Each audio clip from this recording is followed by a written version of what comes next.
सुप्रभातम।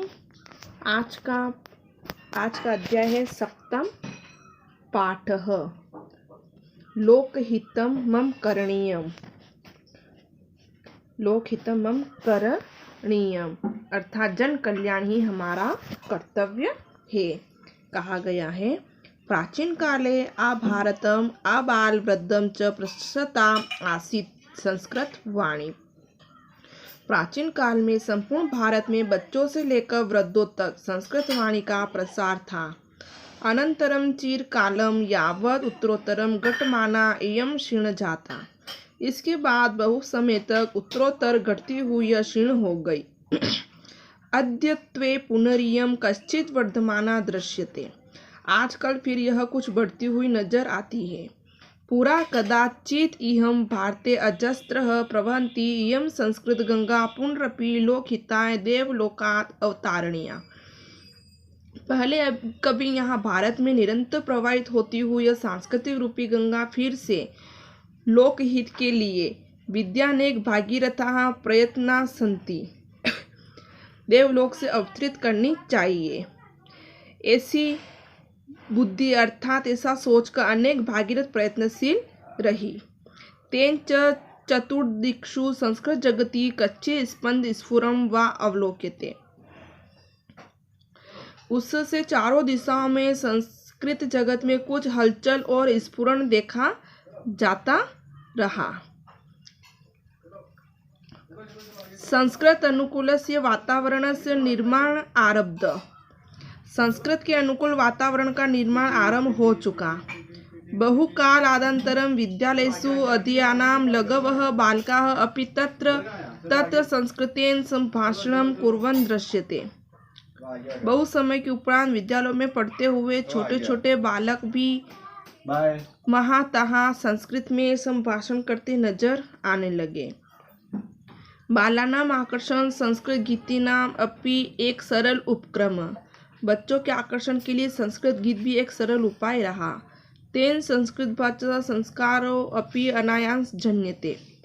उससे संस्कृत भाषा का संस्कार भी अनायास हो जाता है। विगतेषु केषुचित् वर्षेषु नानाविधानि नवानि संस्कृतानि रचितानि। कुछ विगत वर्षों में अनेक प्रकार के नए संस्कृत गीत रचे गए। पाठो अस्मिन् अति सरलतया भाषाया सरलया च शैल्या संस्कृत गीतमेकं प्रस्तुत्यते। इस पाठ में अत्यंत सरल भाषा के माध्यम से और सरल शैली से एक संस्कृत गीत प्रस्तुत किया जा रहा है। आयतु पठन्तु श्रवन्तु अभ्यस्तु गायन्तु च अति सरलम तरलम सरसम च गीतम इदम। आओ पढ़ो सुनो अभ्यास करो और गाओ अत्यंत सरल तरल और सरस इस गीत को। यह गीत हिंदोल में निबद्ध है। हिंदोल एक भाषा है, उसमें इस गीत को गाया गया है। देखते हैं लोकहितं मम करणीयम। कहा है मनसा सततम स्मरणीयम वचसा सततम वंदनीयम लोकहितं मम करणीयम। मनसा का अर्थ होता है मन में, हृदय में। इस सततम यानी लगातार, स्मरणीयम याद करना चाहिए। याद करना चाहिए। क्या कहा गया है कि मनुष्य को सदैव मन से निरंतर याद करना चाहिए। वचसा यानी वाणी, सततम लगातार, वंदनीयम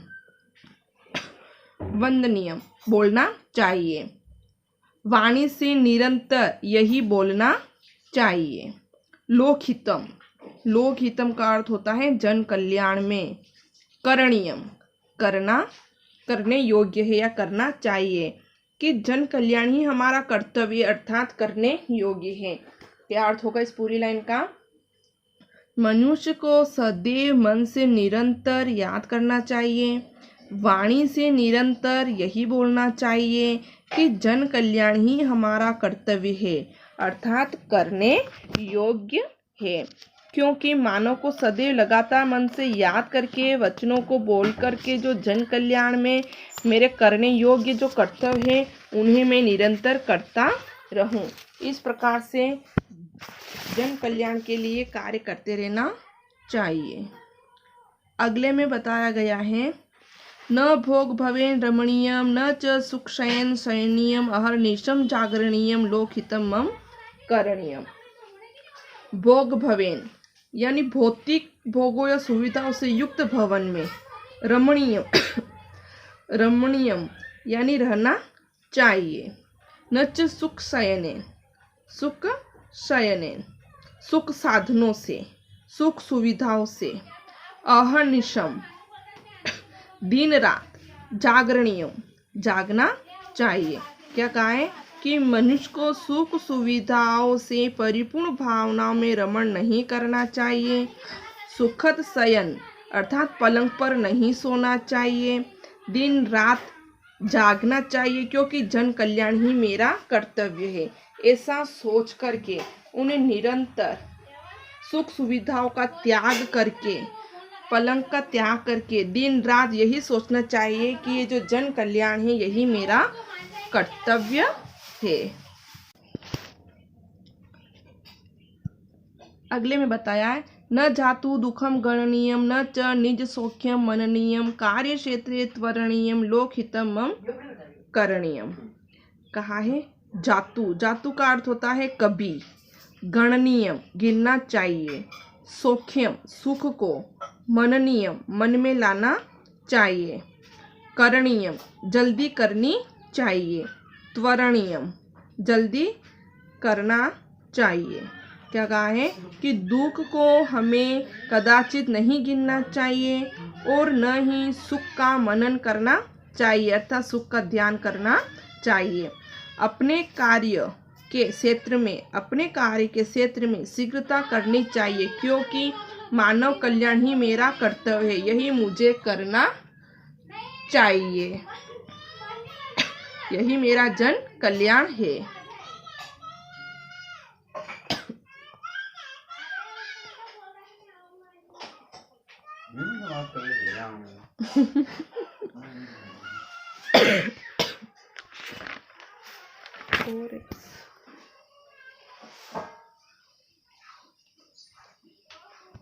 आगे बताया है, दुख सागरे तरणीयम कष्ट पर्वते चरणीयम विपत्ति विपन्ने भ्रमणीयम लोकहितम मम करणीयम।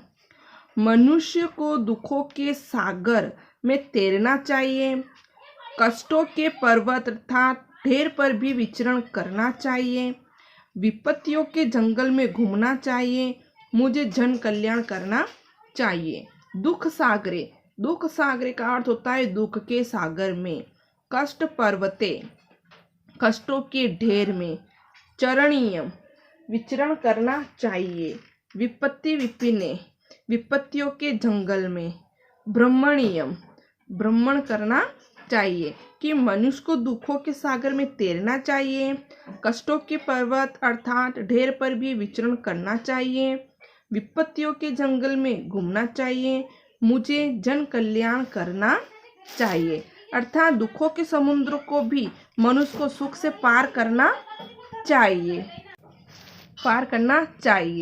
पीड़ाओं के पहाड़ पर भी विचरण करना चाहिए, विपत्तियों के वन में भी निर्भय होकर भ्रमण करना चाहिए अर्थात मानव को दुख कष्ट और आपदाओं की उपेक्षा करके बिना रुके ही जीवन यापन करना चाहिए।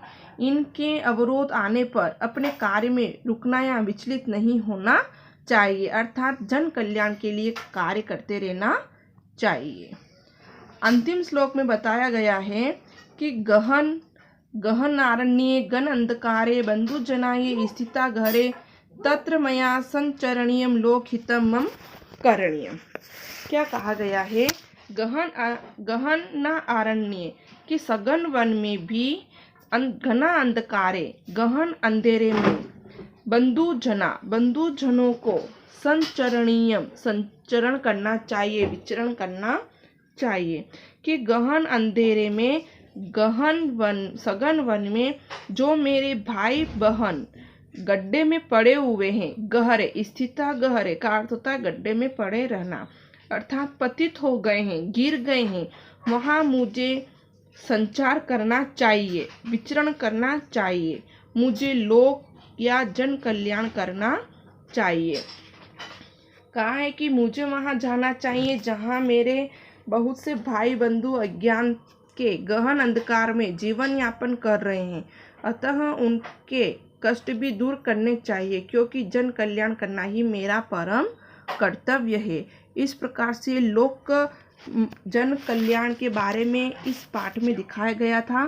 तो आज का ये जो टॉपिक था वह समाप्त हुआ। धन्यवाद। खाना खाते